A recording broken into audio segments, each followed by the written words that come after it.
I found the wrong pills in my prescription bottle while refilling my weekly organizer. Same color, same shape, but the wrong medication entirely. After 32 years as a pharmacist, I know every pill by heart. At 67 years old, why would someone switch my heart medication with sugar tablets?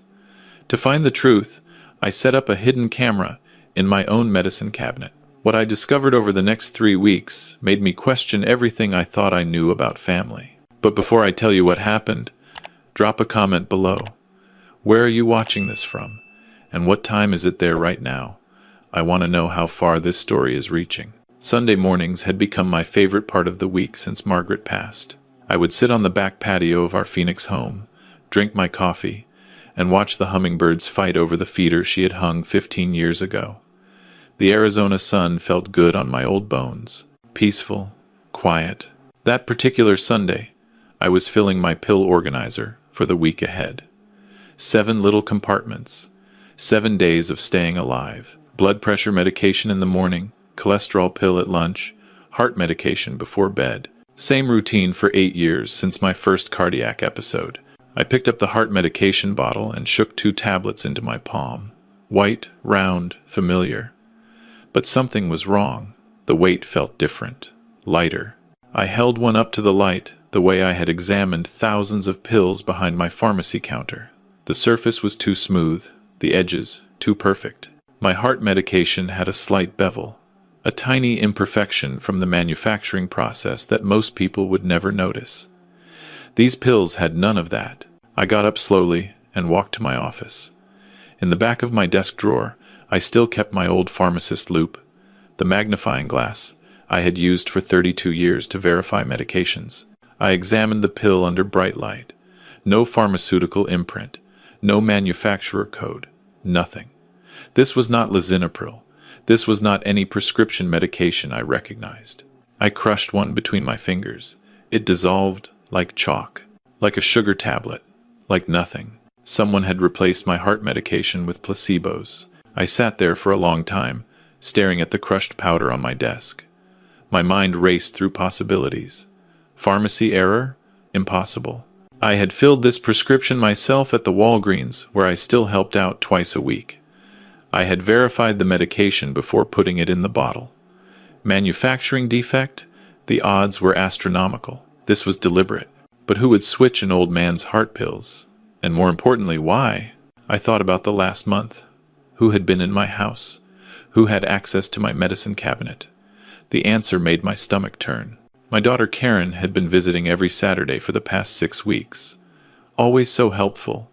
Always insisting on tidying up the bathroom while her husband Mark watched football in the living room. Always leaving with a kiss on my cheek and a promise to check on me soon. Karen. My little girl. The one who used to sit on my lap at the pharmacy and count pills into bottles for fun. The one who cried at her mother's funeral and promised to take care of me forever. No, I was jumping to conclusions. There had to be another explanation. I didn't confront anyone. I didn't call the police. I did what 32 years of pharmaceutical work had taught me to do. I gathered evidence. I verified my hypothesis. I documented everything. That Monday, I drove to a medical supply store in Scottsdale and paid cash for a small camera disguised as an electrical outlet, the kind worried parents use to watch babysitters. I installed it myself in the bathroom, positioned to capture the medicine cabinet. Then I refilled my prescription at a different pharmacy, verified the pills were genuine, and placed the bottle exactly where Karen would expect to find it. And I waited. Saturday came. Karen and Mark arrived at noon like clockwork. She hugged me at the door, her perfume too sweet, her smile too wide. "How are you feeling, Dad? You look tired. Have you been taking your medication?" I said I felt fine. Just getting old. She laughed and said she would make lunch while Mark watched the game. I sat in my recliner, pretending to doze, but watching her move through my house. She went to the bathroom twice in 3 hours. Both times, she closed the door. Both times, she was gone for more than 5 minutes. After they left, I checked the camera. The footage made me sick.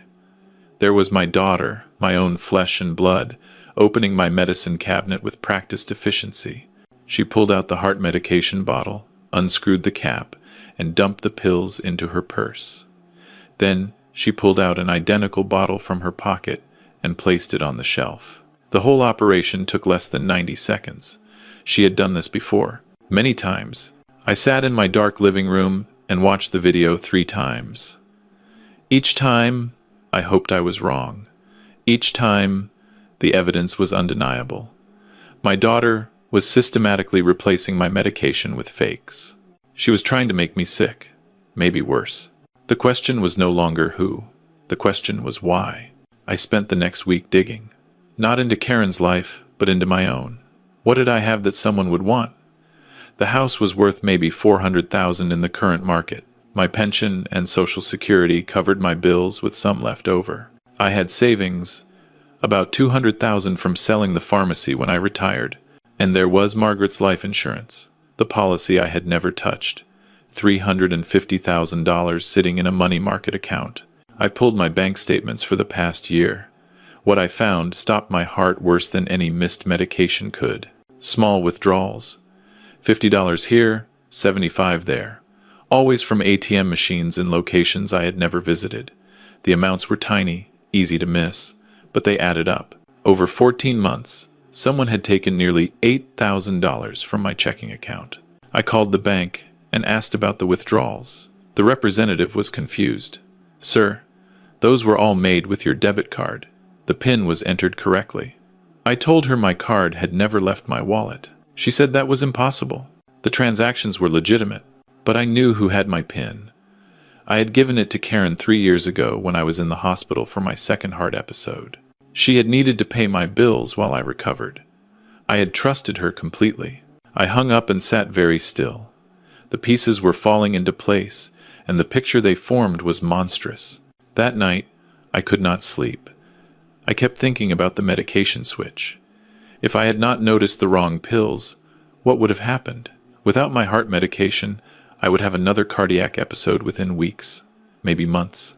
I would go to the hospital. The doctors would adjust my treatment, never suspecting that I had not been taking my pills at all. And if I died, Karen was my only child. She would inherit everything, the house, the savings, the insurance money, nearly $1 million. The thought made me physically ill. I needed more information.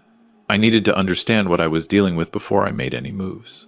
Tuesday morning, I called my old friend Douglas, a retired detective who I used to play poker with before his wife moved them to Sedona.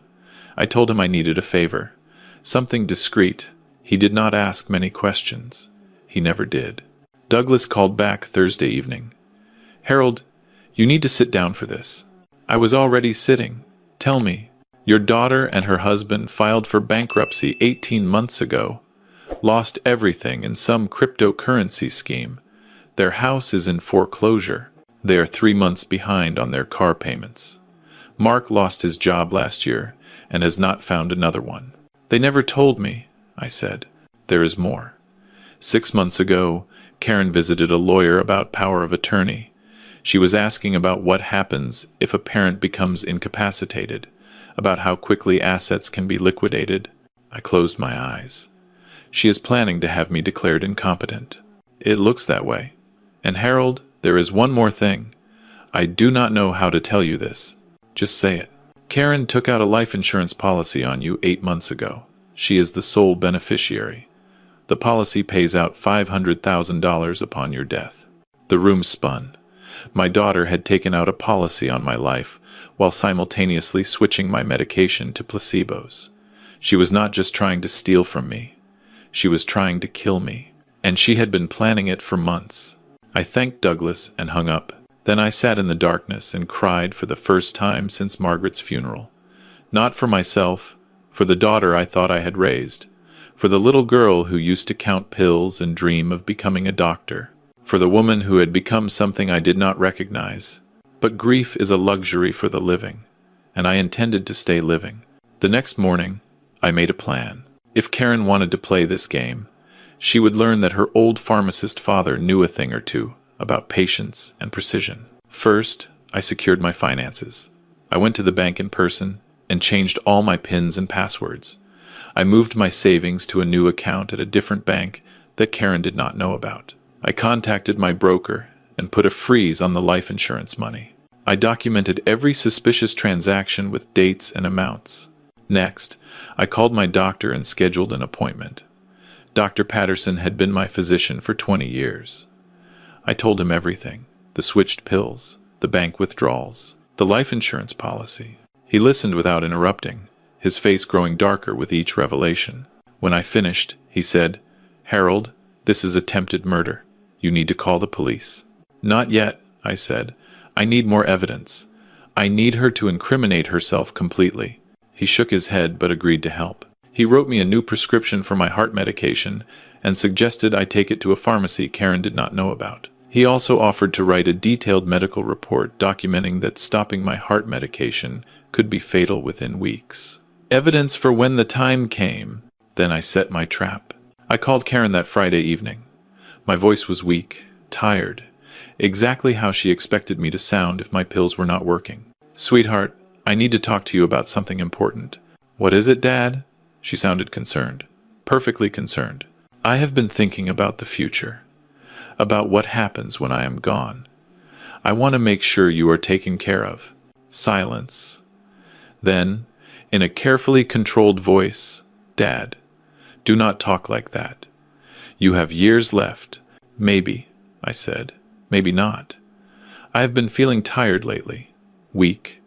I think we should talk about the house, about my finances, about making sure everything is in order." She came over the next morning alone. Mark stayed home. She was practically vibrating with anticipation as she sat at my kitchen table, her hands wrapped around a coffee mug, her eyes scanning the room as if calculating its value.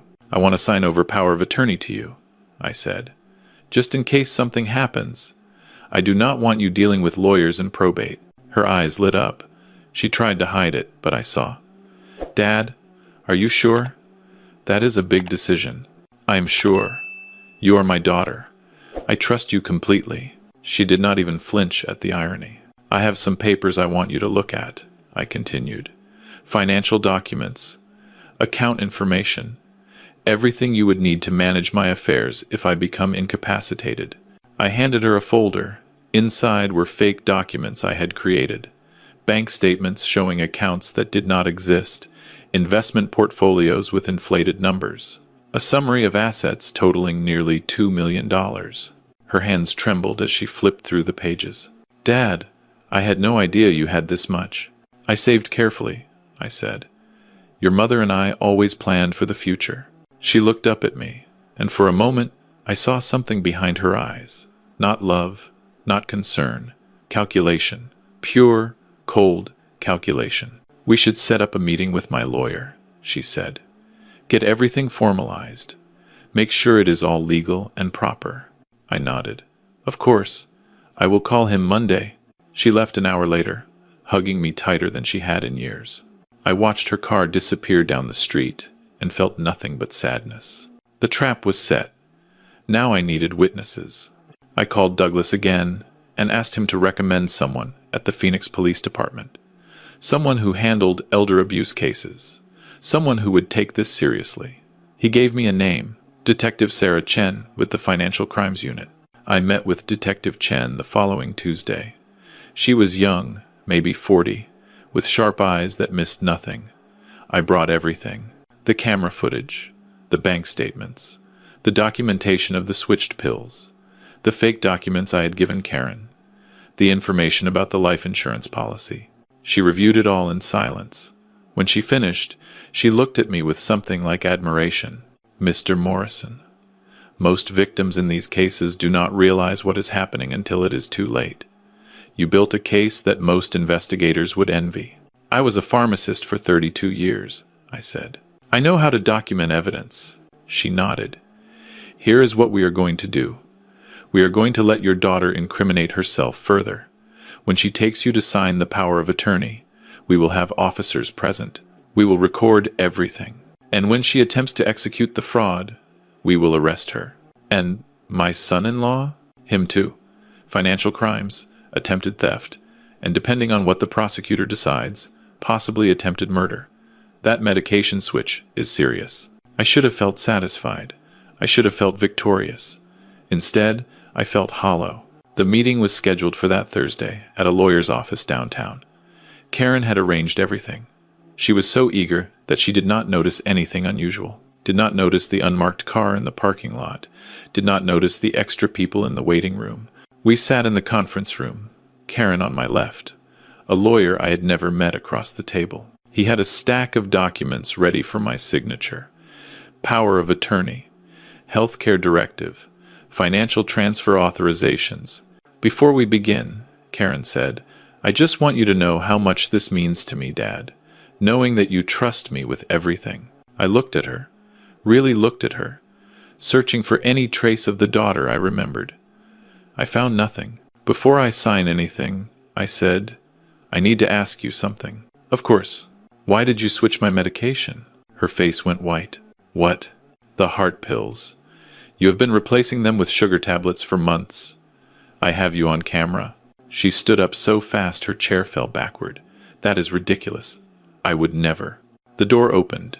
Detective Chen walked in, followed by 2 uniformed officers. Karen Morrison, you are under arrest for attempted murder, financial fraud, and elder abuse. You have the right to remain silent. Karen screamed. She actually screamed, not words, just raw animal sound. She lunged toward me, and the officers grabbed her arms. You were supposed to die, she shrieked. You were supposed to die and leave me everything. Do you know how much money we owe? Do you know what they will do to Mark if we do not pay? I sat there and let her words wash over me. My daughter had planned my death as a solution to her financial problems. She had looked at me, her father, and seen nothing but a source of money. I loved you, I said quietly. I would have given you anything if you had just asked. She stopped struggling. For one moment, something like regret flickered across her face. Then it was gone, replaced by cold hatred. You never gave us anything, she spat. Mom always said you were too careful, too cheap. We deserved that money. They led her away. I stayed in the conference room for a long time, staring at the documents I had never signed. Detective Chen sat with me. It gets easier, she said. Not better, but easier. I nodded, though I did not believe her. Mark was arrested at their apartment an hour later. He tried to run and made it 2 blocks before the officers caught him. They found evidence on his laptop, searches for medications that cause heart attacks, forum posts asking how quickly lisinopril withdrawal causes cardiac events, a draft email to a debt collector promising payment within the month. They had expected me to die by Christmas. The trial lasted 3 weeks. I testified twice. I watched my daughter sit at the defendant's table in an orange jumpsuit, looking smaller than I remembered. Her lawyer argued that she was desperate, that the financial pressure had broken something in her, that she needed help, not prison. The jury disagreed. Karen received 12 years for attempted murder and financial fraud. Mark got 8 years as an accessory. Neither of them looked at me when the verdicts were read. That was 2 years ago. The house is quiet now. The hummingbirds still fight over the feeder. I still drink my coffee on the back patio and watch the Arizona sun rise over the mountains. Some days I feel at peace. Other days the grief comes back so strong I can barely breathe. I joined an elder abuse support group 6 months after the trial. There are more of us than you would think. Men and women whose children saw them as obstacles, as ATM machines, as problems to be solved. We share our stories and remind each other that we are not alone. Last month, a man named William called me. He had found my name through the support group. His daughter had been taking him to unfamiliar doctors, pressuring him to sign documents he did not understand. He was scared and did not know what to do. I drove to his house and spent the afternoon helping him document everything. We found evidence of forged checks, unauthorized credit cards, a life insurance policy he had never agreed to. When the police came, William cried and thanked me for believing him. I told him the truth. I believe you because I have been where you are, and I am still here because I trusted my instincts and did not let love blind me to danger. People ask me if I regret what I did, if I wish I had confronted Karen privately, given her a chance to explain, found some other solution. The answer is no. She was going to kill me, slowly, carefully, making it look like natural causes. She had taken out insurance. She had planned the timeline. She had researched how quickly I would die without my medication. That is not desperation. That is premeditation. The Bible says to honor your father and mother, but it does not say fathers must accept being murdered by their children. Self-preservation is not selfish. It is survival. I still have Karen's letters. She writes from prison sometimes. The early ones were angry, full of blame and accusations. The recent ones are different, softer. She talks about therapy, about understanding why she made the choices she made, about hoping someday I might visit. I have not replied to any of them. Maybe someday I will. Maybe years from now, when the wounds have scarred over, I will sit across from her in some prison visiting room and try to understand how my little girl became someone capable of killing her father. But not yet. Not today. Today, I will drink my coffee. I will watch the hummingbirds. I will take my real medication and appreciate every heartbeat it gives me. Because I am still here. I survived. And if you are watching this, if something feels wrong in your family, if someone who claims to love you is asking too many questions about your finances or your health or your will, trust your instincts. Document everything. Ask for help. Do not wait until it is too late. Your life might depend on it. If this story resonated with you, or if you know someone who might be in danger, please share it. Subscribe to our channel so you never miss these true stories that could save lives. And leave a comment below telling me where you are watching from. I want to know how far this warning reaches. Because somewhere out there, another father is sitting at his kitchen table, looking at pills that do not seem quite right, wondering if he should trust his instincts. I hope he does.